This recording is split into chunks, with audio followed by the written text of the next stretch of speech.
All right, Joe Benigno with you here. The Oh the Pain podcast, Monday, March 29th, 2022. And the Joe Benigno Oh the Pain podcast brought to you by Beach Camera, by the Hackensack Brewing Company, by KZ Sports Marketing, and Anita Discount Tire.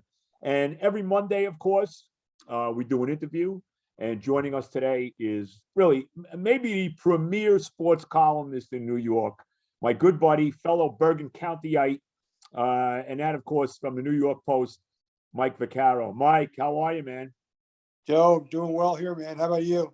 I'm all right. I'm doing not too bad. It'd be nicer if it was like 80 degrees today and I could be on the course, but a little chilly here for this time of year. But I played Friday, so not too bad, There you go. Exactly. It's as long as you get out once every couple of weeks in January, February, and March, you're a happy guy, right? Yes, if you can do that, you're right. You're way ahead of the game. There's no doubt about it. I want to start with this. Let's we got a lot to cover. There's so much to cover. Let's start with the Final Four. I tell you, Mike, this Final Four, this is a powerhouse Final Four. I mean, Carolina and Duke in the Final Four. Are you kidding me? And then on the other side, you got two big thoroughbreds, Kansas and Villanova. I think, what is it, 17 national titles between these four teams? I mean, that's pretty good. That's a pretty heavyweight Final Four here, Mike. Yeah, after all the time we spent, celebrating Cinderella in this in this tournament, right? You have the four blue bloods you could ask for. I saw somewhere it's the first time ever that the Final Four will have four participants where they all have multiple championships. Yeah. So no, and when you're Cinderella in the Final Four is North Carolina, that tells you a little bit about what it is. I mean, they're an 8 seed, but they haven't played like an 8 seed in months. So in a month. So you know what? In terms of level of basketball, look, everyone loves Cinderella, but the problem is eventually the likelihood of Cinderella is that they're going to give you a game like they gave you yesterday. Where they just didn't compete with North Carolina. They didn't have the horses. And, it's amazing it didn't happen earlier in the tournament. That's what makes the tournament so great. But, this is a tournament. You got to win 6 games to get there. And if you're going to win 6 games, you got to be pretty darn good. So it's not surprising when you see these are the kind of teams that make it through to the end, I think. Yeah, no question about it. And I thought yesterday in the St. Peter's game, I thought Carolina came out and said, we got to take them out early. I really got, because they did. I mean, this game was over 5 minutes into the first half. You could see this game was over. And you really got that feeling with Carolina. Look, we got to just take this team out now. For sure. And I think that was the difference between them and Purdue on Friday night. Purdue, right. Look, Purdue's a great team. Man for man, Purdue and St. Peter's don't belong on the same floor together. But the fact is that, Purdue looked shaky early. Even when they got a lead, they just never see they would get a 4 or 5 point lead and jack up a 3. Right. That kind of thing. And they allowed St. Peter's to stay close. And then you could see once that game was a close game with 5-6 minutes to go, even though St. Peter's wasn't ahead yet, it was Purdue that looked like the shaky team. And you never got that sense with Carolina. They came right out. It was 9-0 before you hit your seats, took care of business, and they just kind of let gravity take over from there because it was clear who the better team was. No question. All right, so give me your pick on the Carolina. I mean, it's really unbelievable. They've never played before in the NCAA tournament. It's got to be the top rivalry in college basketball, in the history of college basketball. It's got to be the biggest rivalry there is. Carolina beat them in the ACC championship game. How do you see this? I mean, are they going to spoil the party for Krzyzewski? How about that? I'd be surprised. Look, I mean, for one thing, I mean, you can only imagine what practice is going to be like at Duke this week. Coach K reminding them what happened the last time these two teams played. Right. And Duke is the better team, I think. Look, I think Carolina's got a puncher's chance because they're very good and they're playing very well. And look, they took out Baylor a couple of weeks ago, so I mean, that they're playing at the top of their game, even if they had to escape that game. I do think Duke is probably going to wind up. It's going to be I think it's going to be a wonderful game because the two teams obviously know each other so well. There's so many wonderful storylines in it. And, it's a high level basketball game. I actually think the winner of this game is going to win the whole thing, but I think that's going to be Duke. Interesting. All right. How about Nova, Kansas? Isn't it amazing that Jay Wright and Nova was always, even when I was growing up in the 60s, Nova, Jack Kraft was the coach. Yeah. Nova was always a good team, obviously, but, never a championship caliber team. Then Massimino takes them to the title, the iconic victory over Ewing in Georgetown in 85. But Jay Wright now has this program at the elite level now. I mean, 2 championships since 2016. He's in the Final Four again. I think they can win, Mike. I really do. Yeah, I do too. I mean, unfortunately, they got that injury. Justin Moore goes down with Achilles. Late in the game. But look, if there's one coach who can adjust, it's going to be Jay Wright. I mean, he's had to play with injuries before. It's going to be more difficult for Villanova. And look, I think that the matchup is great for them. I do think they match up well with Kansas. And certainly Kansas as a number 1 seed doesn't scare me. And look, I mean, those Villanova players have played so many big games that nothing's going to scare them. And they're not going to feel depleted, even though they are depleted. I think it's going to be a great game too. I worry that over the course of 40 minutes, not having Justin Moore is going to be felt by Villanova. And I think the Kansas will probably have a little bit more to prevail. But I can tell you that I'll be rooting for Villanova in that game just because I like Jay. I like the Big East. And, in this case, it's really going to be kind of an underdog going up against the number 1 seed. Yeah, couldn't agree with you more, but definitely rooting for Nova and Jay Wright. No question about it. But the bottom line is the Mike Vaccaro pick is Duke. You like Duke? I mean, I really hate to do it. I was kind of right? hold my nose because I'm not, I'm not one of these Duke haters, but I'm not, right. I would love to be able to pick another team besides Duke, but I do think that of the 4 teams here, Duke is the best of the 4. Joe Benigno, the Oda Payne podcast, the great Mike Vaccaro, premier New York sports columnist of the New York Post. All right, let's get to the baseball teams. Baseball season starting in a week. This obscene mandate is finally out of the way, at least for the ball players. It isn't for the workers in New York, but that's another story we can talk about at another time. The Mets with the moves: Scherzer, DeGrom. They bring in Marte. All the different moves. Buck is the manager now. What do you think about this Met team and their chances to, certainly got to make the playoffs, but to get to a World Series? Yeah, I think. Look, I mean, I think the road to the playoffs, the lockout kind of helped that by adding a couple of teams. So I think, look, if you can't make the playoffs now, you really deserve not to make the playoffs. And look, who knows what happens between here and September? Obviously, we saw Jake, DeGrom was on his way to the best pitching year of all time last year, and then he couldn't pitch anymore. So, I mean, obviously, those are the kind of landmines that await any team, and you just never know what's going to happen when you break spring training because everybody's healthy, everybody's happy. But if the Mets stay reasonably healthy, I mean, I can't see how they couldn't, how that team's not going to win 90 games. Especially, I mean, they've got a genuine manager now for the first time in many years. No question. Buck brings gravitas to a team that desperately needed gravitas. Look, he's the kind of manager that I think is probably, maybe once or twice a month is probably going to have fans like apoplectic with some of his moves because that's the kind of manager he is. But I think the fact is that you'll also be able to soothe yourself knowing, I think Buck knows what he's doing. So even if I don't necessarily agree with him, what he's doing is in the big picture is in the best interest of the team. And he's just, look, if he does for the Mets what he's done every other stop in his career, they're going to improve because, he insists on good baseball, on smart baseball, on fundamental baseball. And like what I said before, that he's going to make 1 or 2 moves a month is going to make you apoplectic. He's also going to probably do 2 or 3 moves a month that's going to make you say, wow. Now, that's why he's the manager. Because, I mean, you watch enough of these games, and you and I do, we watch every game every night, probably both teams. You get a sense for what a manager does and how a team responds to a manager pretty quickly. And I think we'll see that with the Mets and Buck. And look, I mean, it wouldn't matter if Buck were still managing the Orioles, you could manage your butt off and you're going to win 55 games. But he's obviously got some talent with the Mets. They have a very intriguing lineup, and obviously that pitching staff. I mean, we saw yesterday, it was kind of like a Mets fan's dream when you have 9 innings of 3 innings of DeGrom and 6 innings of Scherzer. Now, if you could throw that combination out there 60 times a year, I'd probably guarantee a World Series. But even just having those 2 out there 35 times a piece, it has to make you feel pretty good about a Mets if you're a Mets fan. Well, I tell you what, how about Scherzer, though? I mean, this guy, the first time he goes out in spring training, he pitches 5 innings, 70-something pitches. Yesterday, Incredible. He pitches 6 innings. And I got to tell you, I may be one of the few Met fans that feels this way, Mike. I'm a little down on DeGrom.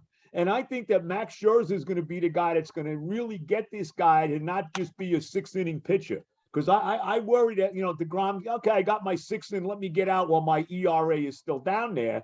Maybe I'm wrong thinking that way, but I have to tell you, I do think that way. And I think Scherzer's going to push this guy to be even better. I'll tell you what, I don't think that you're alone in that.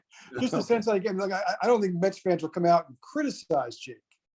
But I do think that there is a sense that, okay, let's maybe take the training wheels off a little bit and see what what he is as a 7-inning pitcher. I mean, maybe all of us have gotten to the point where we understand that none of us is going to that nobody's going to pitch 9 anymore. Maybe except for maybe Max. Maybe Max, right? But, right. but I do agree with you. I mean, I do think. Look, I was talking to somebody who was at that game, Scherzer's first game, and they figured, 2 innings and out because everybody's kind of, everybody's kind of used to the spring training rhythm, right? But then they came out to the 3rd inning and it was this huge cheer.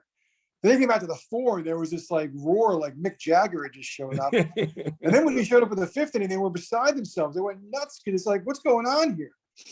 And, so that was kind of a cool moment. I kind of wish I would have seen it, but I can understand because, look, I think part of us, everybody marvels at what DeGrom has done the last couple of years. There's no question.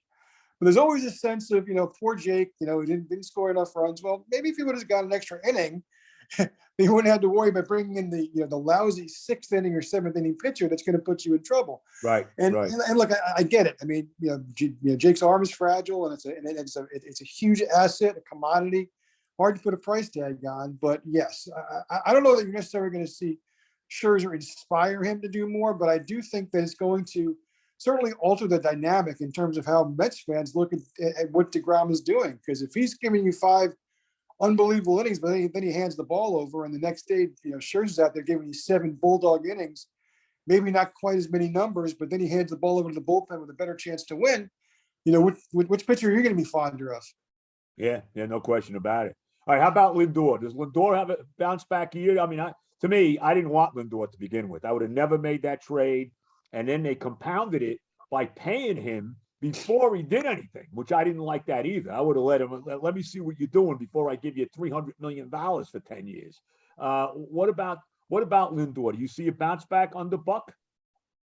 Well, I understood why the Mets did what they did last year. I mean, Steve Cohen has this brand new toy, and he wanted to show that there is a new sheriff in town. So I understood that. Even though I might have, I think my instinct might have been similar to yours, Joe, that, let's see if this guy can handle New York before you give him that money. Right. I also wasn't surprised by how he struggled last year because we've seen that, with a lot of New York athletes, specifically Mets. I mean, Beltran was terrible his first year in town. Piazza struggled his first couple of months as a Met. I mean, it's a different dynamic. And, I worried about him because he was kind of this happy-go-lucky guy who was like, this is going to bother me. And those are the guys that I worry about the most because it just makes you wonder if they have any idea what they're getting into. And maybe he would have had a lousy year in Kansas City last year too. But I do think that he was kind of in a position where I just thought it was almost inevitable he was going to struggle here last year.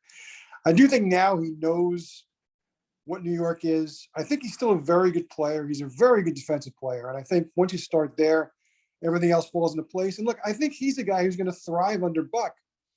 Buck's not going to ask him to do things that he can't do. He's not going to put him in bad positions. He's going to put him in every maximum position to survive, to thrive, whether it's in the batting order, whether it's what he asks him to do, whether it's, just play defense for me.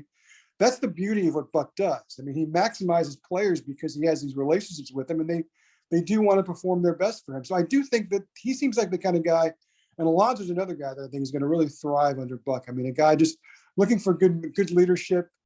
And I think they're going to get that with him. And I think those guys specifically are going to thrive under Buck being there.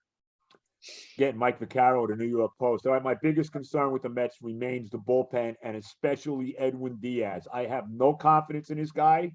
I don't care. He could save 15 games in a row, and in a big game, he's going to give it up. I mean, I just what's your thoughts on him? I mean, you got to be. Every Met fan has to be worried about Diaz.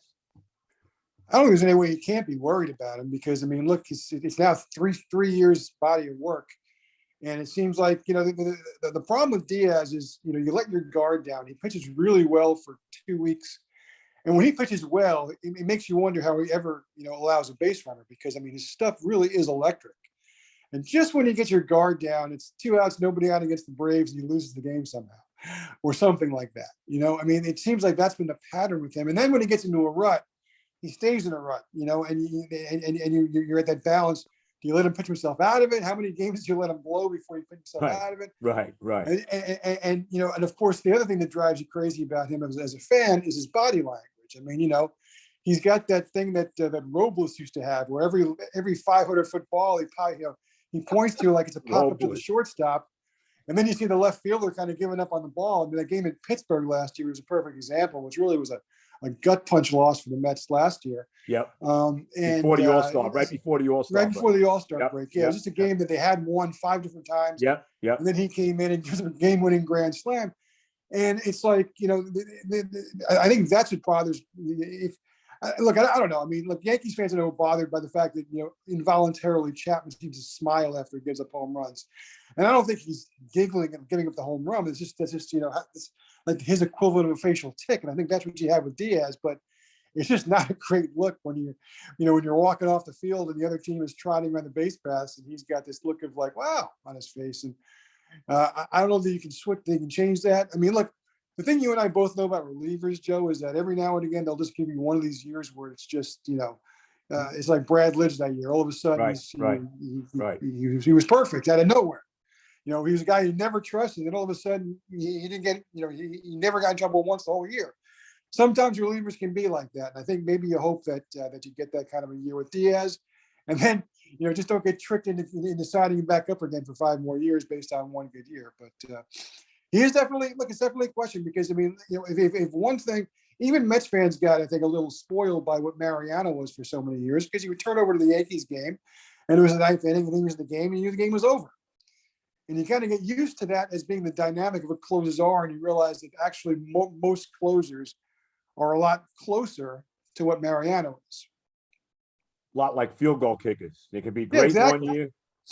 By the way, speaking of that, because I know, Mike, you watch a lot of these old games like I do. How bad, when you go back to the 80s, the 70s, how bad was the field goal kicking back then? I mean, and I'm not even talking about Pat Leahy with the Jets. Oh, no. Terrible. But the thing I noticed watching old games last year was how often, even for like routine field goals, and this was back when the goalposts were 10 yards closer. And how regular it was that a team would have a guy who set up in the end zone to run it back. Because as often as not, that field goal wasn't going to go.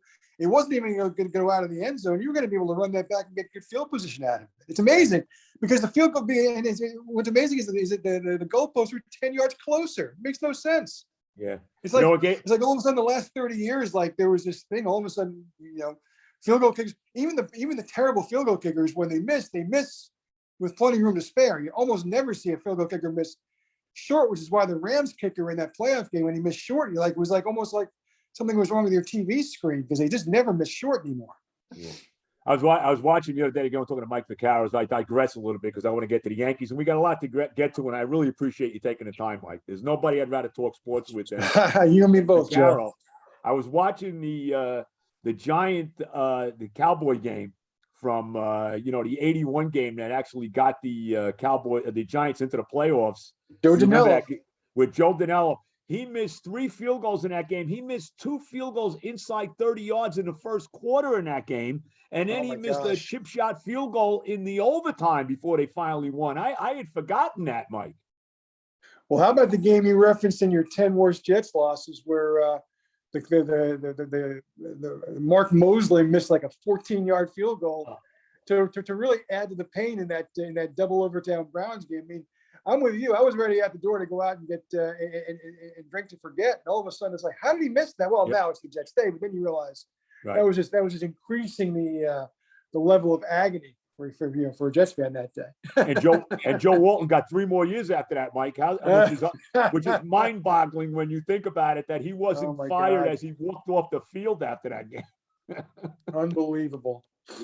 It really is unbelievable. All right, let's get to the Yankees here a little bit, Mike. And I know Mike's having a little trouble because I don't see you, Mike. I do see what sorry, Joe. Yeah, that's Mike's deal. But here, Mike's back.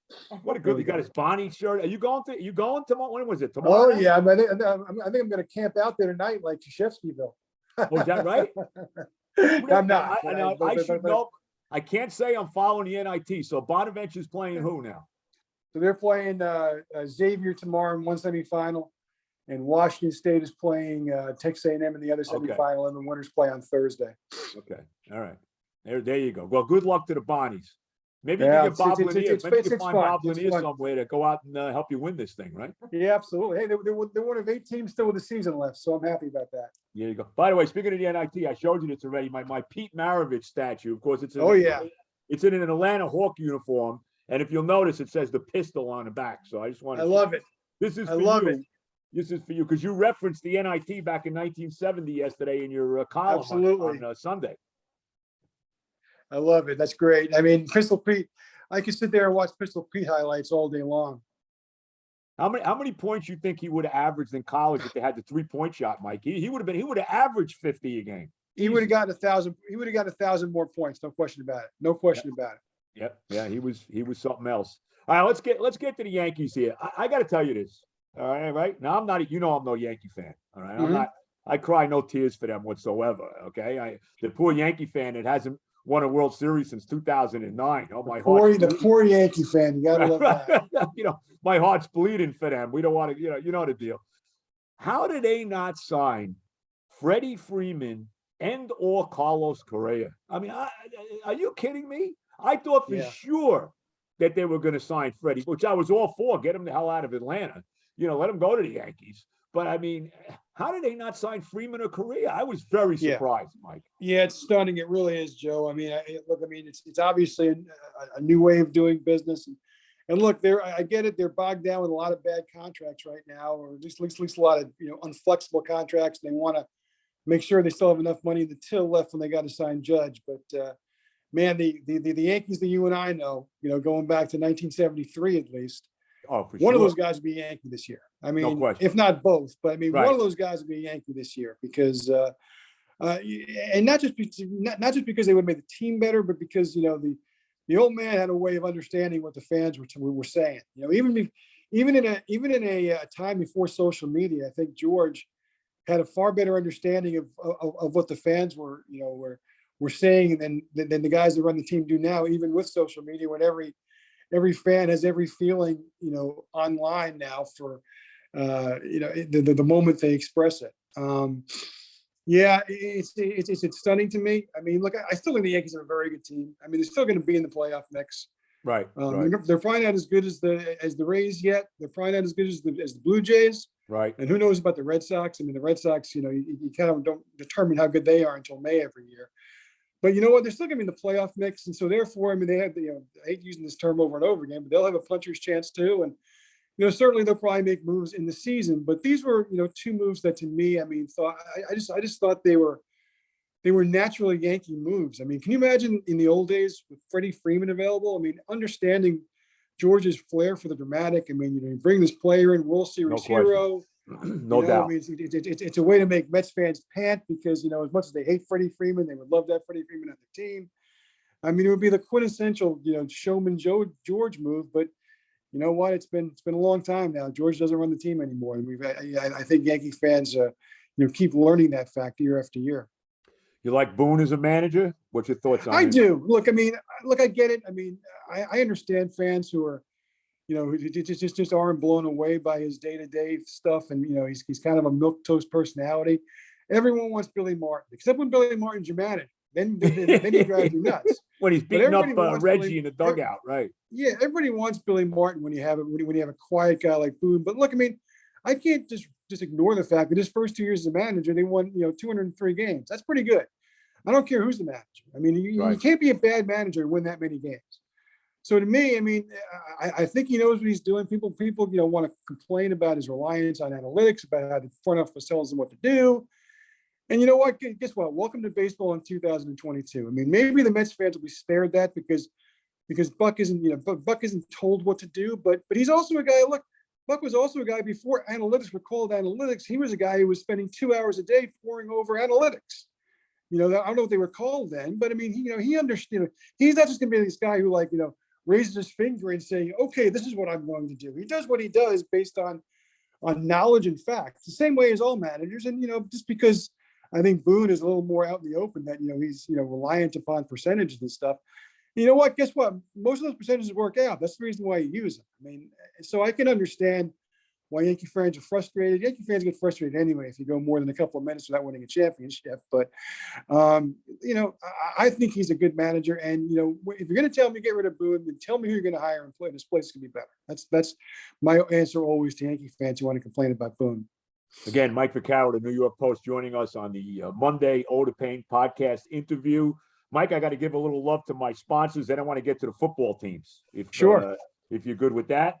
Okay. And of course, as I mention every week, as I show again to Pete Maravich here, God, the pistol. I told you I chased him 10 blocks to get an autograph once after an interview. Now, I always talk to you about the Hackensack Brewing Company, and you know the deal on that. They're located 10 minutes off the George Washington Bridge, less than 30 seconds off Route 4 in Hackensack's Fairmont neighborhood. Check them out. The tap room's open 4:30 to 10 p.m. Monday through Friday, 2 to 10 Saturday, 12 to 8 on Sundays. I've done a couple of live podcasts there already. Maybe we'll get Mike in for the next live podcast. You never know. He lives in the area. Maybe we'll have to do that. We'll be doing another one as soon as the weather ramps up. So go in, see my buddy Mike Jones, see my buddy TJ, my son-in-law Andre. They'll take care of you. Come in there, 78 Johnson Avenue in Hackensack. Peace, love, and beer, as my buddy Mike Jones would say.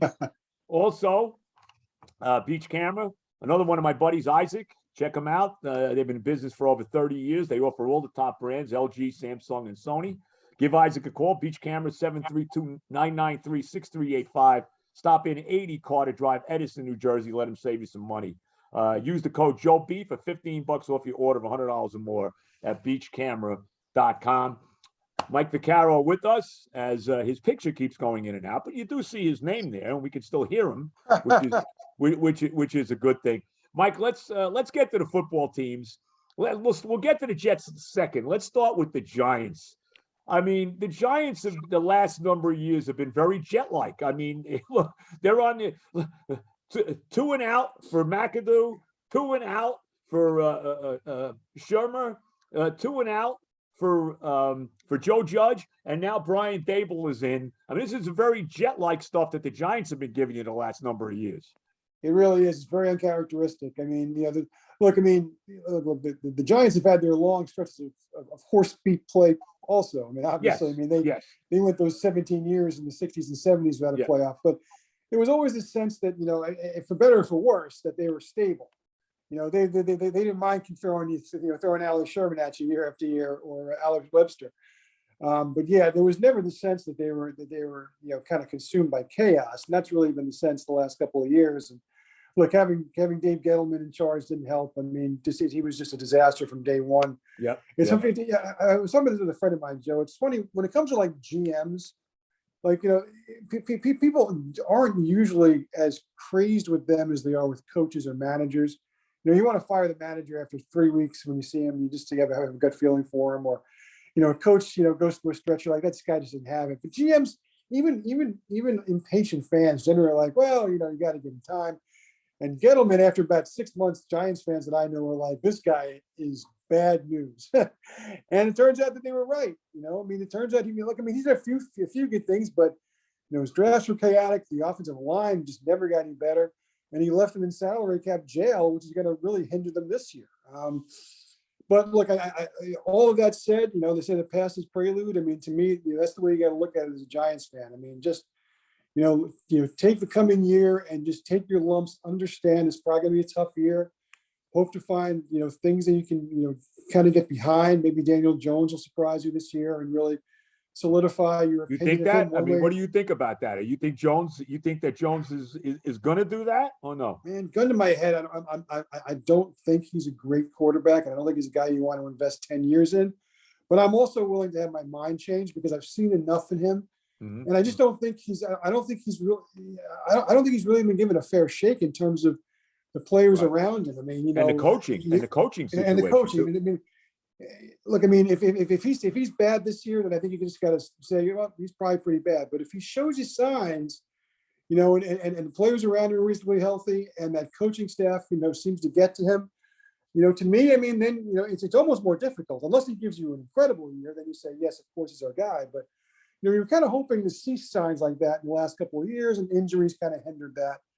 But look, I mean, to me, I think, I look at the Giants here the way I looked at the Jets here last year, where I always felt at the end, the Jets could lose as many games they want to lose last year. Just let me know if Zach Wilson can play or not.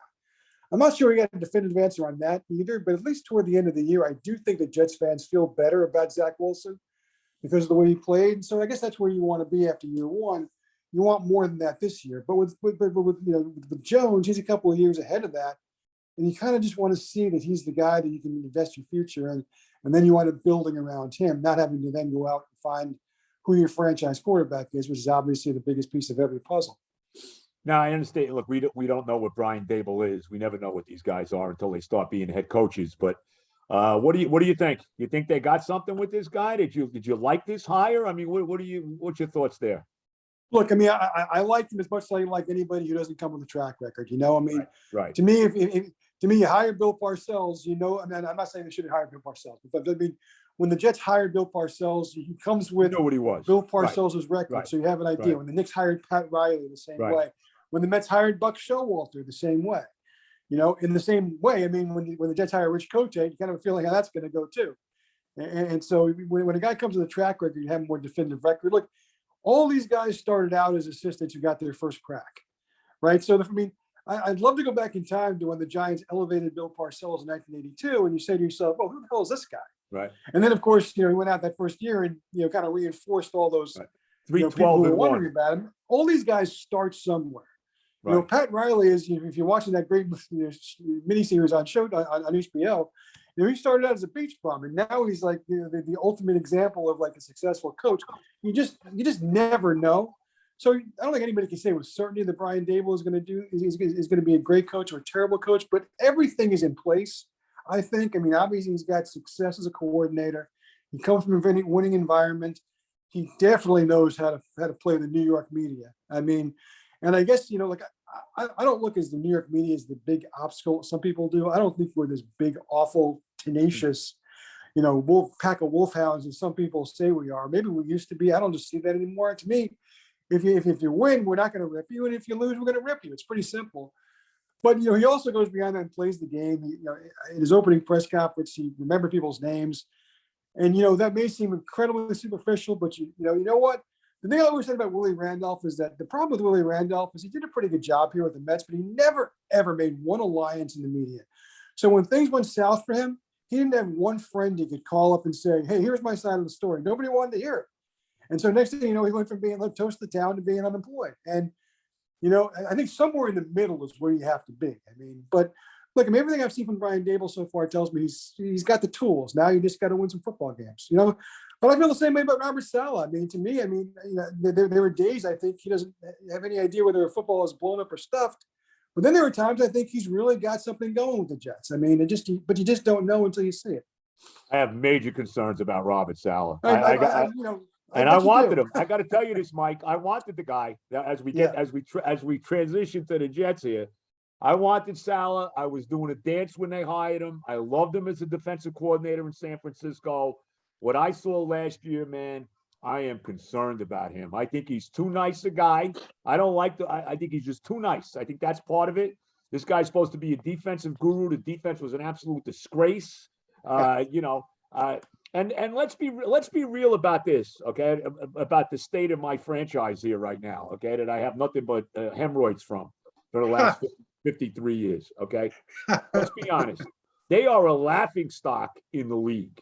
Bill Belichick looks at the Jet game as the homecoming game. He asked these guys when they retired their number with Richard Seymour, whatever they did with him last year, Ring of Honor, whatever it was. Richard, what game do you want us to retire your number? Oh, let's do the Jet game because that's like homecoming. We know we're going to win. And then they go out and put 55 on them. Or when the Eagles come in and the Eagles are basically peeing on the field because they have no respect for the Jets whatsoever. By the way, the Jets have never beaten the Eagles. With that said, but as you know, I'm sure you're aware of that. I am aware. But, there's no respect.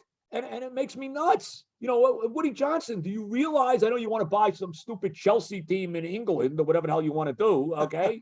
But your franchise is a freaking laughing stock around the NFL. And it makes me, Mike, delirious. No, I understand. I mean, those were all legitimate complaints. Certainly with the ownership. Um, I'm not ready to characterize Salah anyway yet. I mean, I'm with you. There were times last year where I was like, boy, this just doesn't feel right. And I think all the things you said about him are probably fair and accurate. I do, and worrisome. I am going to give him another year just to see. He should have a more representative team this year. Now, in the AFC, who knows what that's going to translate to? But I am going to give him next year, I think. But it's going to be a short rope. I mean, if they're 1-5 and look non-competitive after 6 games next year, then you know what? I mean, it's going to be time to start beating those drums again. But I'm with you. Look, I mean, the one consistent with the Jets over the last bunch of years is the ownership. And, even if you can't pinpoint what exactly the problem is with him, although I think if I gave you the opportunity, you'd suggest about 1,000 things that are wrong with him. Right. There's obviously something wrong with the way that things are set up there and the people they listen to and the advice they take and the counsel they keep. Until you see different results in the field, I mean, those worries are going to be there. You like the quarterback? I mean, I like the quarterback. I'll say this. I like him better than the coach. I think there's a chance there. But, he does.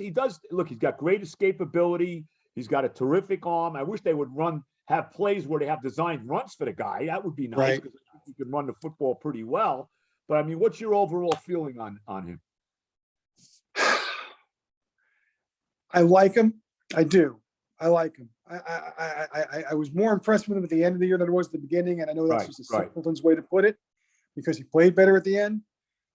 I like his attitude, Joe. I do. I think the thing that to me at this point differentiates him from what I saw with Sam Darnold is I think he's unflappable. I think that when he throws the interception, I'm not saying he's blaming someone else for the interception, but he's not ready to just kind of wrap himself up in a cocoon and say, oh my gosh. And I thought that was a sense that Sam gave off. And so I like that about him. So, I mean, what I want to see now is actually be good at it. Everybody, right now, Josh Allen is the gold standard for quarterbacks everywhere. And understandably so. And look, I mean, at the end of year 1, Josh Allen wasn't Josh Allen yet. I mean, threw a lot of picks, didn't make a lot of good decisions. People still were worried about his arm. And, now all those things seem laughable. I mean, he wasn't, Patrick Mahomes, where, all of a sudden you could tell you were looking at Mozart, So sometimes that works for a quarterback. And look, I think everybody loves, whenever a rookie quarterback struggles, you always go back to Peyton Manning's first year when he was garbage. John Elway. Most guys. And you can go on. I mean, Joe Namath wasn't that great, as a young quarterback. So, I mean, there are millions of examples of guys who became better. So that's what you hope for. I mean, there's no guarantee that's going to happen. Ryan Leaf was terrible to start. Ryan Leaf was terrible at the end. Rick Meyer. So, I mean, I'm always reluctant to start playing the game of, well, this guy was great. This guy wasn't so great. What I liked about him, what I like about him is that he was much better quarterback at the end of the year than the beginning, and seemed to just really. You looked at him and you said, "That's my quarterback." By the end of the year, I don't think there were any Jets fans who were pining for Mike White anymore. And I think that when they were doing that pining for Mike White, it was understandable because White had come in and taken the position the way you wanted Zach to take to it, and it just didn't seem to happen right away. But toward the end of the year. Let me say this, man. Let me stop you a second here. They dumped this guy quickly. How do I know? Okay, so and I still will retain this, and they did bring him back, which I'm surprised they did. But how do I know this guy's not better than Zach Wilson? I don't know that. Just because Zach Wilson was the second pick in the draft, this guy played the best game that I have seen. Mike White, the best game by a Jet quarterback since when? When Favre threw 6 touchdown passes in 2008? When's the last time you saw a Jet quarterback play against a team that turned out to be the AFC champions? This guy freaking plays. He throws for 400 yards and looks like he's an all-pro. Well, look, I'm not diminishing what Mike White did, and you're right. There's no reason why there shouldn't be an open competition for the job. Of course, having Flacco back might complicate things, but well, he's the backup, though. He's a good backup. I know, but my point is, I mean, it would really be a bad look if they have this open competition for the starter, and Mike White winds up as the number 1, and Zach, the Golden Boy, winds up as the number 3. That would be kind of hard to. Well, you know what though? But what Jet fan would care about that if Mike White turned out to be the real deal, right? No, and I'm not saying that you just dismiss what Mike White did, or you dismiss it entirely.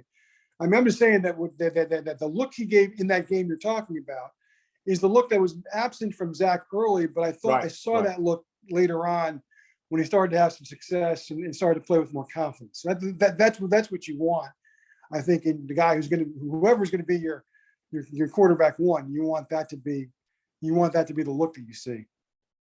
Well, I'll tell you one thing, they better hit on this draft. And I'm glad they didn't get Tyreek Hill. I did not want to give up my 2 second-round picks for Tyreek Hill. To me, he's got Santonio Holmes written all over him. Let him go to freaking Miami. Have a great time there. I look at it with the Jets this year, Mike, that they got 4 number 1 picks. Use all your damn picks, and Joe Douglas better hit on these guys. Every one of those guys better be contributing, playing significantly for this team next year. All 4 of those top guys. And look, I actually feel pretty good about Douglas' track record so far. Certainly, the first year wasn't very good. I mean, come on, Mekhi Becton. Look at the guy's a stiff. He can't even play. Okay.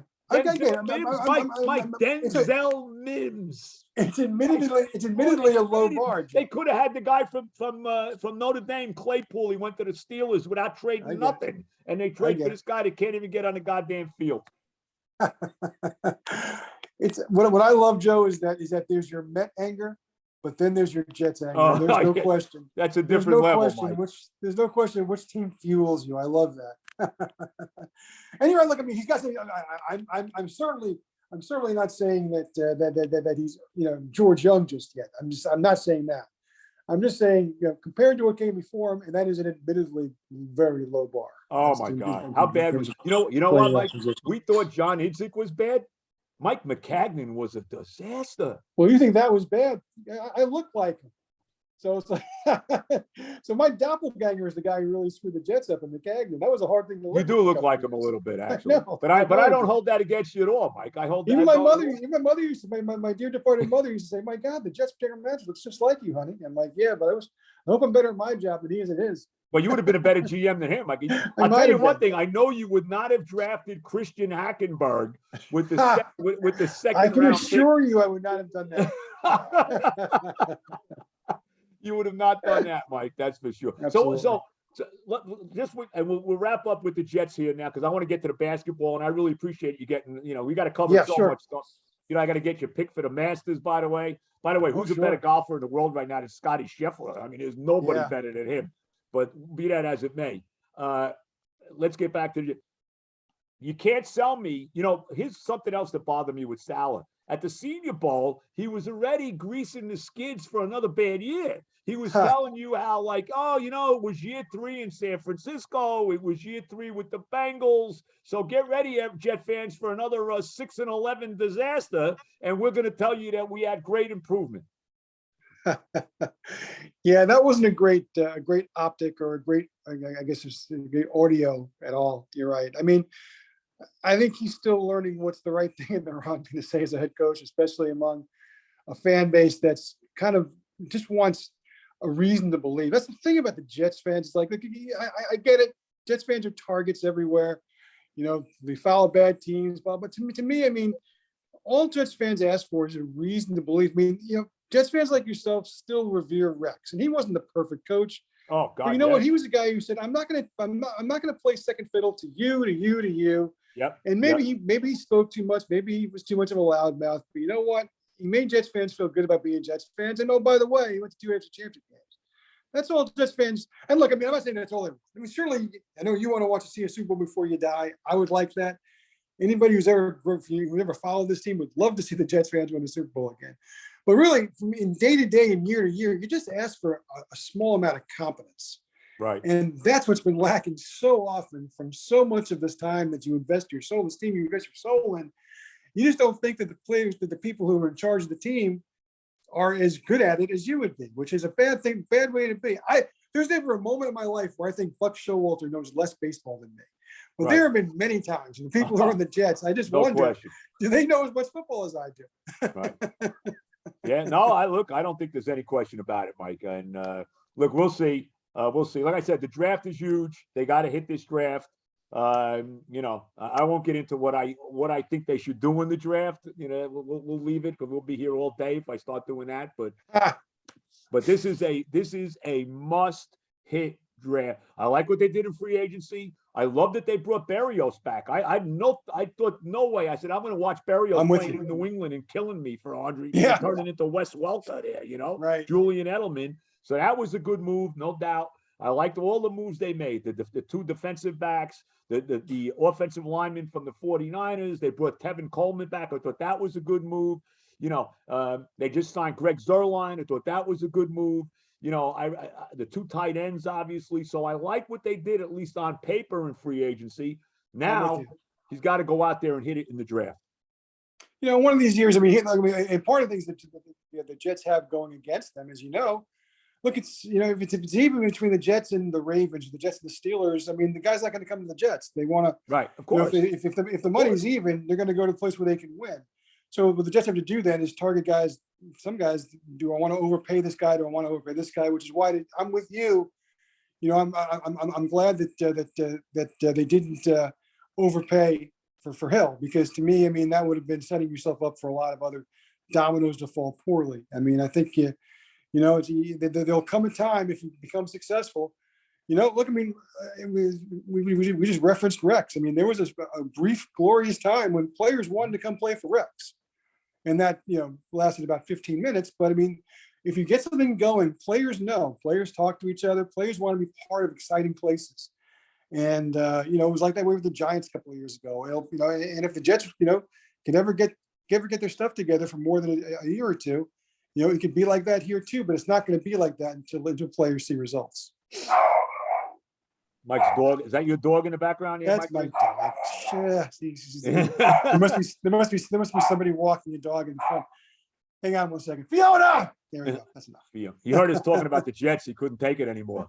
Talking to Mike Vaccaro, of course, of the New York Post, the great columnist. By the way, let me also, before I get to the basketball teams, I just want to, of course, Anita Discount Tire in Rivervale, New Jersey, which is pretty close to where Mike lives, and some great golf courses, as Mike knows. Anita Tire, go check it out, Mike. You live right around the corner from them. They'll take care of you. My son Johnny is the sales manager. Go see Ari, who runs the place. And you want to get tires, you want to get any work done on your car, check out Anita Tire, Westwood Avenue, Rivervale, New Jersey. Tell them I sent you. And also my buddy Kenny Zor at KZ Sports Marketing, who does a great job getting me guys, setting me up with interviews. So I want to thank my buddy, as I always do, Kenny Zor from KZ Sports Marketing. Okay, back to Mike Vaccaro. Do not fire Tom Thibodeau. Let me start with that. This team has had more freaking we don't have time to mention all the coaches that they have had since Jeff Van Gundy. Okay. And they should have never got rid of Mike Woodson, by the way. Mike Woodson was a good coach. He was the best coach they had since Van Gundy. They should have never got rid of him, but that was Phil Jackson and all his nonsense. Oh, let's get Derek Fisher in here. Great. Anyway, Keith Thibodeau, your thoughts on what another bad year, let's say, for the Knicks. How about that? Yeah, look, what did we just talk about? You want the guy who runs your team to know more than you do as a fan, right? And look, anybody who thinks they know basketball more than Tom Thibodeau is on drugs. Thibodeau is a great coach, not a good coach, a great coach. Yes. Has he had a good year this year? I don't think he has. And look, I think that his weaknesses have been exposed. He's a very stubborn guy who does not like to alter his plan. And that's been a bad way to go about this year, because Julius obviously kind of betrayed him the way he's played. A lot of other things have happened with injury. He's been reluctant to give Obi Toppin more minutes. He's been reluctant to, he was slow to give the kids a chance.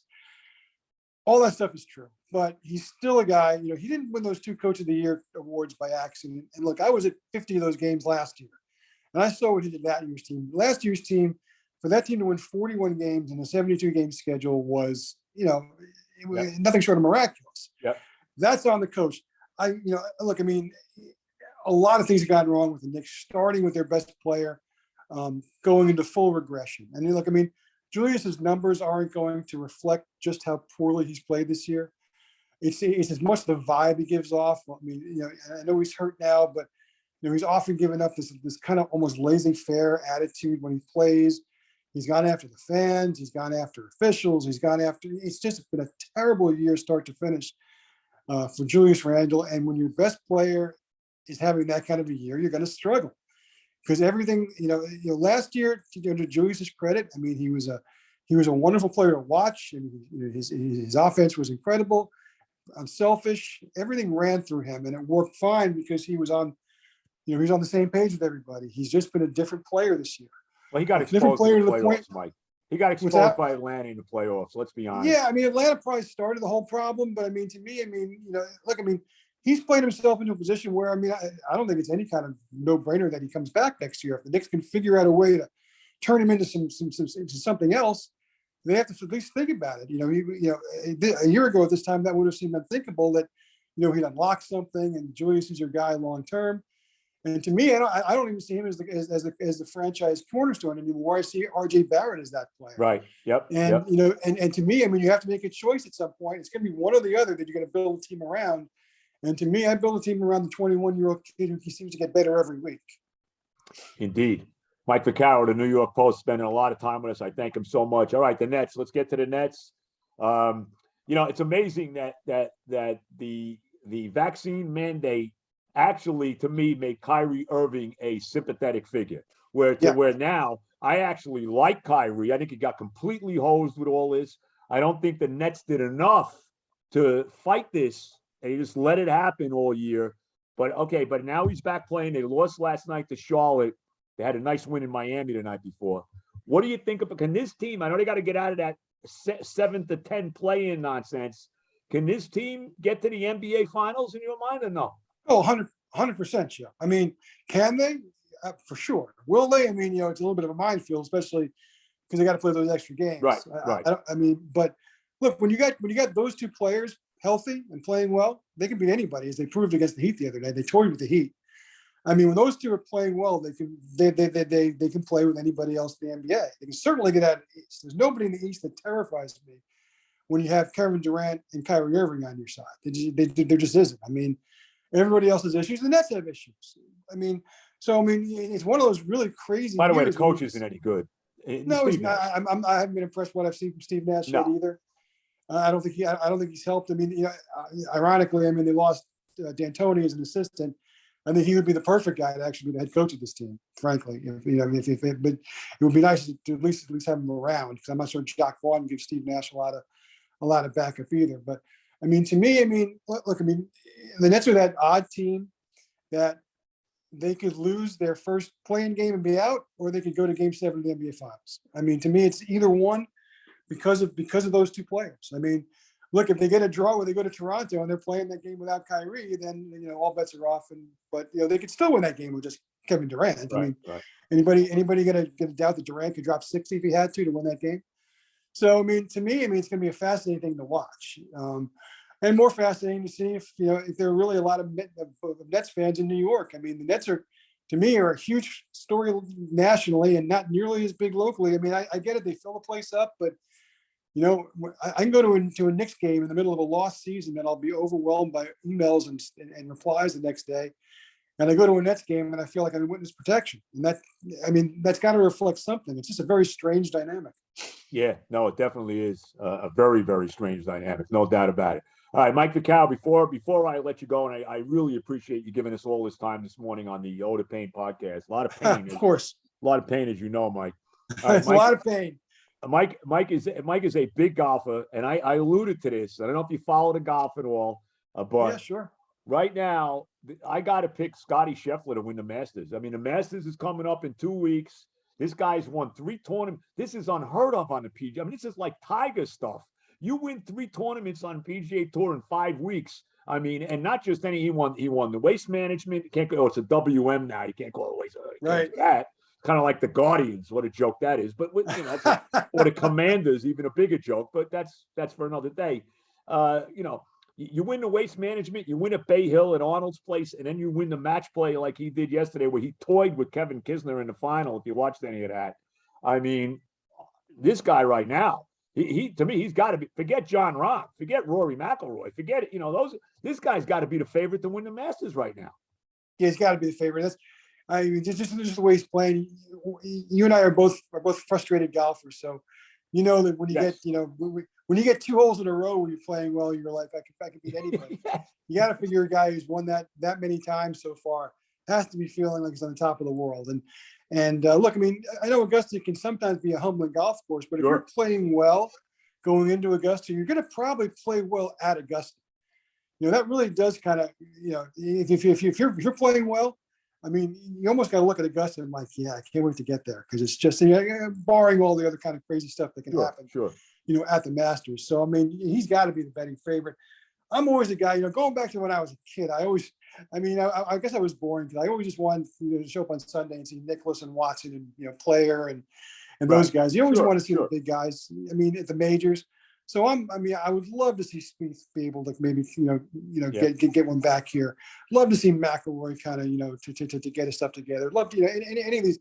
I'm always gonna be partial to the big names. I mean, it's, you know, golf is the one sport to me where, you know, underdogs need not to fly. I want to see the big guns fighting out on Sunday. But and you know, look, Scheffler's not an underdog. Not after you win as often as he's won. But so yeah, I mean, he would certainly be somebody who I think would be worthwhile in my very specific specs to try to win the Masters or be there on Sunday. But I think it's going to be a fun tournament this year for sure. Two things that you mentioned, Spieth. Spieth to me has still, and even though he had a good year last year, won a bunch of tournaments, came back after really a down time for him. I don't think he's ever recovered from blowing the Masters to Danny Willett that year. No, he hasn't. You know, and then you mentioned McIlroy. I mean, McIlroy, that's the one he needs. He's done nothing. I mean, let's be honest about Rory. Rory hasn't won since I think he won the British Open, whenever that was. Maybe it was the PGA. I think it was the British Open. They call it the Open Championship now. But I mean, he needs that for the Grand Slam. But he hasn't done anything in the last couple of years, McIlroy. Just I mean, all happens with these when you see these guys come along, it just reinforces to you just what an otherworldly experience it used to be watching Tiger. No question about it. I mean, unbelievable. You know, because you realize how hard, not just how hard the game is, but how hard it is to win a golf tournament. I think about, you know, guys who, you know, play great for 4 days and you know, shoot 14 under par, but the winner shoots 19 under par. I mean, these guys are good. It's hard to win golf tournaments. Very hard. It's impossible to win majors. And Tiger won as many as he won, you know, in the short period of time he did. It just, even as much as you appreciated it when it was happening, I don't think it was possible to appreciate it as much as you needed to appreciate it. That's how great it was. And so it just kind of reinforces just what an incredible stretch that was. And, you know, if any of these guys ever gets back into contention, I think it's going to be a wonderful thing for the sport, because I do think that sport is golf is a sport that needs, you know, a little name recognition to bring in the casual fan. And I think the sport is better when the casual fan cares and not just the diehards like you and me. Yeah, no, I couldn't agree more. Mike, I can't thank you enough. You gave me so much time here this morning. You're the absolute best. I love reading your column. You know, I agree with you on most things. I have to tell you, I love the fact that you are like me, you're a sports historian, which I consider myself as well. You know, I'm a little older than you, so I go, you know, I got a few more scars than you do. You know, I go back to the early 60s, so I go way. My first sports memory is Bill Mazeroski's home run off Ralph Terry. So that's the first thing I really remember in sports. That goes back a little bit before my time, I got to confess. Yes, no, I understand that. But it's great talking to you, and we'll have you on again if you come on. We'd love to have you on again. Joe, anytime, please just call. You know, I'd love to let. And we'll have to get on the golf course. I've had in a long time. I appreciate it. Get on the golf. We got to get on the golf course. Get yourself healthy, because we got to get you out on the golf course this year. Got to get you going, bro. 100%. Let's do it. All right. You take care. Thanks, Joe. Great, Mike Vaccaro. All right, Joe Benigno, the Yoda Pain podcast. Again, want to thank everybody. Want to thank all my sponsors, everybody that contributes to the show. Beach Camera, Hackensack Brewing Company, KZ Sports Marketing, and Anita Discount Tire. Enjoy your week. I'll be back on Friday to, just my usual Friday rant. And next Monday, we'll have another guest for you. We're working on that right now. We'll let you know as the week goes on. And as I always say, all the love, the Joe Benigno Oda Pain podcast for Monday, March 29th, 2022.